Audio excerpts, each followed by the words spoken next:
Sorry તમારી બેનના દીકરા માટે મેં થોડુંક અડવિતરું એક બે વસ્તુ કહી દીધેલી ના ના એ આ બાને તો અત્યારે એમને જે સ્ટોરી કીધી એ બી એટલી સેફ નહોતી કઈ.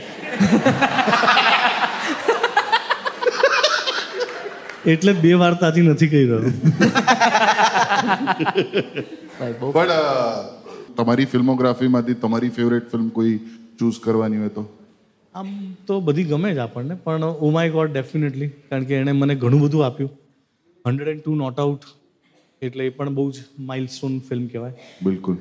અને તમે અમિતાભ બચ્ચન ઋષિ કપૂરને પણ ડિરેક્ટ કરેલા છે, તો એમના સાથે કેવું રહેલું? જબરજસ્ત. એટલે એમની પાસે તો આપણે શીખવાનું જ હોય, એમનો અનુભવ અલગ જ છે. પણ જ્યારે કામ કરો ત્યારે ખબર પડે કે એ લોકો કેટલા અંદરથી તૈયાર હોય છે ને એ લોકો હંમેશા કહે કે અમે ડિરેક્ટરના એક્ટર છીએ, તમે જેમ કહેશો એમ કરશો. તો એ મારા ને સૌમ્ય બેઉ માટે બહુ જ જબરજસ્ત એક્સપિરિયન્સ રહ્યો હતો એ બંને સાથે કામ કર્યું. એટલે એ એક વસ્તુ એમ બી કહેવાતી હોય છે, હું મેં ઇન્ટરવ્યૂઝમાં એમાં જેમ કે 2 હીરોવાળી પિક્ચર ના બનાવાય કોઈ દિવસ, એ ડિરેક્ટર માટે બહુ અઘરું પડે. અને એમ બી મેં જોયું છે કે અમિતાભ સરની સ્કૂલ ઓફ એક્ટિંગ અને Rishi Kapoor સરની school of acting બેઉ આખી પોલ્સ અપાર્ટ છે. હા એટલે હું એ પૂછતો હતો કે એ તમે એનું કંઈક એ કોમ્બિનેશન એક સાથે હા, એ ડિરેક્ટ કરવું 27 વર્ષ પછી